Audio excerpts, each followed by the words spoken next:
பிஸ்மில்லாஹிர்ரஹ்மானிர்ரஹீம். கனவுகள் சம்பந்தமாக பேசுகிற போது நபி யூசுப் அலைஹிஸ்ஸலாத்து வஸ்ஸலாம் அவர்களை தவிர்த்துவிட்டு பேசுவது சாத்தியமற்ற செயலாகும். குர்ஆனில் இவர்களுடைய வரலாறு இவர்கள் கண்ட கனவின் மூலமே தொடங்குகிறது. இறுதியில் அந்த கனவுக்கு விளக்கமாகவே இவர்களின் வரலாறு முடிவடைகிறது. இது قال يوسف لأبيه يا أبت إني رأيت 11 كوكبا والشمس والقمر رأيتهم لي ساجدين. யூசுப் தன் தந்தையாரிடம், என் அருமை தந்தையே, 11 நட்சத்திரங்களும் சூரியனும் சந்திரனும் இவை யாவும் எனக்கு சிரம் பணிவதை மெய்யாகவே கனவில் நான் கண்டேன் என்று கூறிய போது என்று தொடங்குகிற யூசுப் நபியின் வரலாறு, وَرَفَعَ أَبَوَيْهِ عَلَى الْعَرْشِ وَخَرُّوا لَهُ سُجَّدًا وَقَالَ يَا أَبَتِ هَذَا تَأْوِيلُ رُؤْيَايَ مِنْ قَبْلُ قَدْ جَعَلَهَا رَبِّي حَقًّا. இன்னும் அவர் தம் தாய் தந்தையரை அரியாசனத்தின் மீது உயர்த்தி அமர்த்தினார். அவர்கள் எல்லோரும் அவருக்கு மரியாதை செலுத்தியவர்களாக சிரம் பணிந்து வீழ்ந்தனர். அப்போது அவர் தம் தந்தையை நோக்கி, என் தந்தையே, இதுதான் என்னுடைய முந்தைய கனவின் விளக்கமாகும். அதனை என் இறைவன் உண்மையாக்கினான் என்று நிறைவடைகிறது. எல்லா நபிமார்களும் கனவுகளுக்கு விளக்கம் சொல்லக்கூடியவர்கள்தான் என்றாலும் நபி யூசுப் அலைஹிஸ்ஸலாத்து வஸ்ஸலாம் அவர்கள் அதில் தனித்தன்மை உடையவர்களாக இருந்தார்கள். அல்லாஹ் அவர்களுக்கு கொடுத்திருந்த பல்வேறு சிறப்புகளில் கனவுகளுக்கு விளக்கம் கூறுதலும் ஒன்றாகும். எனவேதான் இவர்களை பற்றி குர்ஆனில் وَكَذَلِكَ يَجْتَبِيكَ رَبُّكَ وَيُعَلِّمُكَ مِنْ تَأْوِيلِ الْأَحَادِيثِ. இவ்வாறு உன் இறைவன் உம்மை தேர்ந்தெடுத்து கனவுகளின் விளக்கத்தை உமக்கு கற்றுக் கொடுத்தான் என்று அல்லாஹ் தஆலா கூறுகிறார். மேலும் நபி யூசுப் அலைஹிஸ்ஸலாத்து வஸ்ஸலாம் அவர்கள் நமது பிரார்த்தனையில் ரப்பி قد آتيتني من الملك وعلمتني من تأويل الأحاديث, என் இறைவனே, நிச்சயமாக நீ எனக்கு அரசாட்சியை தந்து கனவுகளின் விளக்கங்களையும் எனக்கு கற்றுத்தந்தாய் என்று கூறியதாகவும் அல்லாஹ் குர்ஆனில் கூறுகிறார். நபி யூசுப் அலைஹிஸ்ஸலாத்து வஸ்ஸலாம் அவர்களின் வரலாற்றில் 3 சட்டைகள் இடம்பெற்றுள்ளன. ஒன்று, நபி யூசுப் அலைஹிஸ்ஸலாத்து வஸ்ஸலாம் அவர்களை கிணற்றில் தள்ளிவிட்ட சகோதரர்கள் அவரது சட்டையில் பொய்யான இரத்தத்தை தேய்த்து தந்தையிடம் கொண்டு வந்து கொடுத்தனர். وَجَاءُوا عَلَى قَمِيصِهِ بِدَمٍ كَذِبٍ قَالَ بَلْ سَوَّلَتْ لَكُمْ أَنفُسُكُمْ أَمْرًا فَصَبْرٌ جَمِيلٌ وَاللَّهُ الْمُسْتَعَانُ عَلَى مَا تَصِفُونَ. மேலும் தங்கள் கூற்றை மெய்ப்பிக்க யூசுஃபுடைய சட்டையில் பொய்யான இரத்தத்தை தடவி கொண்டு வந்திருந்தார்கள். இல்லை, உங்கள் மனம் ஒரு தீய காரியத்தை உங்களுக்கு அழகாக காண்பித்து விட்டது. எனவே எனக்கு இந்நிலையில் அழகிய பொறுமையை மேற்கொள்வதே நலமாக இருக்கும். மேலும் நீங்கள் கூறும் விஷயத்தில் அல்லாஹ்வே உதவி தேடப்படுபவன் என்று கூறினார். சட்டையை பார்த்ததும் தந்தை யாக்கூப் நபி அலைஹிஸ்ஸலாத்து வஸ்ஸலாம் அவர்கள் சற்று நிம்மதி அடைந்தார்கள். நமது மகன் ஓநாயால் கொல்லப்படவில்லை என்று உறுதி கொண்டார்கள். காரணம், அந்த சட்டை கிழிந்திருக்கவில்லை. 2, நபி யூசுப் அலைஹிஸ்ஸலாத்து வஸ்ஸலாம் அவர்கள் வாலிப பருவத்தை அடைந்த போது அவர்களிடத்தில் மந்திரியின் மனைவி தவறாக நடக்க முனைந்தார். அவளிடமிருந்து அவர்கள் தப்பிச் செல்ல முயன்ற போது பின்புறம் இருந்து அவர்களது சட்டையை பிடித்து அவள் இழுக்க அது கிழிந்து போனது. குர்ஆன் அக்காட்சியையும் அதன் பின் நடந்த நிகழ்வையும் விவரிக்கிறது. வஸ்தபகல் பாப வகத்தத் கமீஷஹு மின் துபுரின் வஅல்ஃப யா சய்யிதஹா லதல் பாப் قالت ما جزاء من أراد بأهلك سوءا إلا أن يسجن وعذاب أليم قال هي راودتني عن نفسي وشهد شاهد من أهلها إن كان قميصه قد من قبل فصدقت وهو من الكاذبين وإن كان قميصه قد من دبر فكذبت وهو من الصادقين فلما رأى قميصه قد من دبر قال إنه من كيدكن إن كيدكن عظيم. யூசுப் அவளை விட்டும் தப்பி ஓட முயன்று ஒருவரை ஒருவர் முந்திக்கொள்ள வாசலின் பக்கம் ஓடினார்கள். அவள் அவருடைய சட்டையை பின்புறத்தில் கிழித்து விட்டாள். அப்போது அவளுடைய கணவரை வாசல் பக்கம் இருவரும் கண்டனர். உடன் தன் குற்றத்தை மறைக்க உன் மனைவிக்கு தீங்கிழைக்க நாடிய இவருக்கு சிறையில் இடப்படுவதே அல்லது நோவினை தரும் வேதனையை தருவதோ அன்று வேறு என்ன தண்டனை இருக்க முடியும் என்று கேட்டாள். இதை மறுத்த யூசுப், இவள்தான் என்னை வற்புறுத்தி தன்னிடம் அழைத்தாள் என்று கூறினார். இதற்கிடையில் அவள் குடும்பத்தைச் சேர்ந்த ஒருவர் சாட்சியாக பின்வருமாறு கூறினார். இவருடைய சட்டை முன்புறத்தில் கிழிந்திருந்தால் அவள் உண்மை சொல்கிறாள், இவர் பொய்யராவார். ஆனால் இவருடைய சட்டை பின்புறமாக கிழிந்திருந்தால் அவள் பொய் சொல்கிறாள், அவர் உண்மையாளர்களில் உள்ளவர்.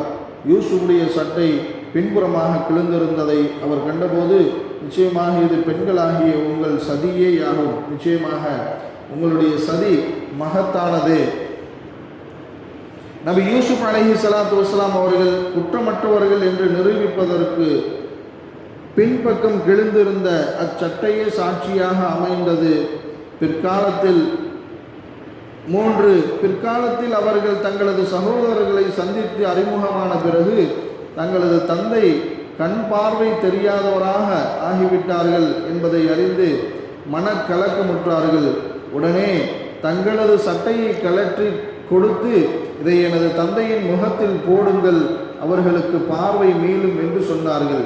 இது ஹபூபி கமீஷி ஹாதா ஃபால்கூஹு அலா வஜ்ஹி அபியத்தி பஷீரா வஅதூனி பிஅஹ்லிக்கும் அஜ்மஈன்.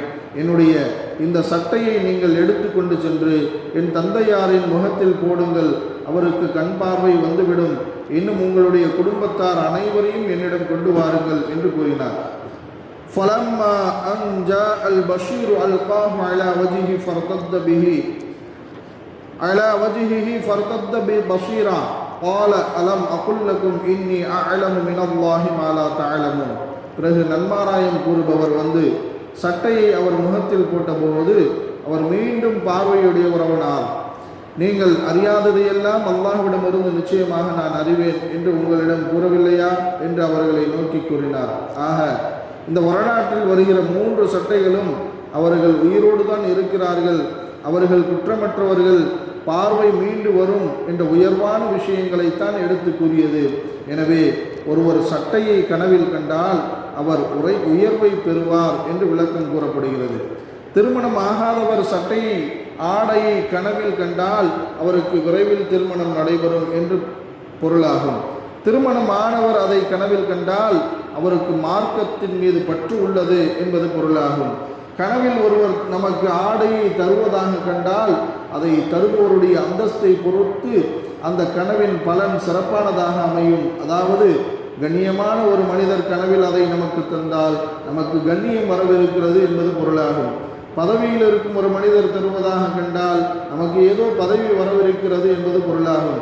பொதுவாகவே அதிகாரம், பொறுப்பு ஆகியவற்றை சட்டையுடன் ஒப்பிட்டு ஹதீஸில் கூறப்பட்டுள்ளது.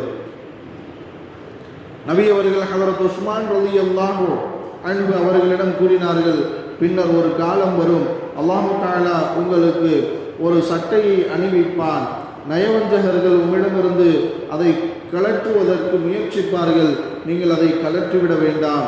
இங்கு அதிகாரம் என்பதற்கு சட்டை என்ற வார்த்தையை நபி அவர்கள் கூறுகிறார்கள். எனவே கனவில் காணும் சட்டை, ஆடை என்பது அதிகாரம், பதவி ஆகியவற்றின் அடையாளமாகும். மேலும் நபி யூசுப் அலைஹிஸ்ஸலாத்து வஸ்ஸலாம் அவர்கள் சிறைக்கு சென்ற பிறகு 2 நபர்கள் கண்ட கனவு அவர்களை அரசரின்பால் கொண்டு சேர்த்தது. பிறகு அரசர் கண்ட ஒரு கனவு அவர்களை உயர் பதவிகளின்பால் கொண்டு சென்றது. சிறையில் அவர்களோடு தோழமை கொண்ட இருவர் தாங்கள் கண்ட கனவுகளை கூறி அவர்களிடம் விளக்கம் கேட்டனர்.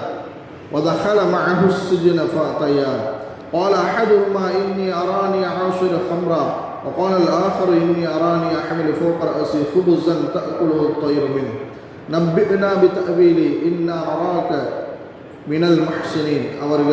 அவருடன் 2 வாலிபர்களும் சிறையில் புகுந்தனர். அவ்விருவரில் ஒருவன், நான் திராட்சை மது பிடிவதாக நிச்சயமாக ஒரு கனவு கண்டேன் என்று கூறினான்.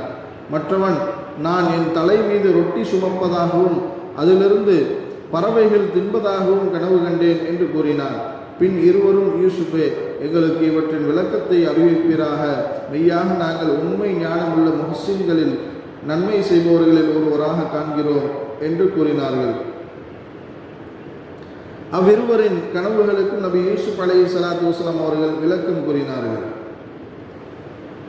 யா ஸாஹிப இஸ்ஸிஜ்னி அம்மா அஹதுகுமா ஃபயஸ்கி ரப்பஹு ஹம்ரா وأما الآخر فيصلب فتأكل الطير من رأسه قضي الأمر الذي فيه تستفتيان.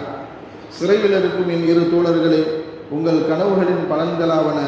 உங்கள் இருவரில் ஒருவர் தம் எஜமானனுக்கு திராட்சை மதுவை புகட்டி கொண்டிருப்பார். மற்றொரு சிலுவையில் அறையப்பட்டு அவர் தலையிலிருந்து பறவைகள் கொத்தி தின்னும். நீங்கள் இருவரும் விளக்கம் கோரிய காரியம் கனவின் பலன் விதிக்கப்பட்டு விட்டது என்று யூசுப் நபி கூறினார். அவ்விருவரின் கனவுகளுக்கான பலன் நபி யூசுப் அலைஹிஸ்ஸலாத்து வஸ்ஸலாம் அவர்கள் விளக்கம் சொன்னது போன்றே நடந்தது. ஒருவர் மன்னருக்கு மதுவை தயாரித்து புகட்டுபவராக ஆகிவிட்டார். மற்றொருவர் சிலுவையில் அறையப்பட்டார்.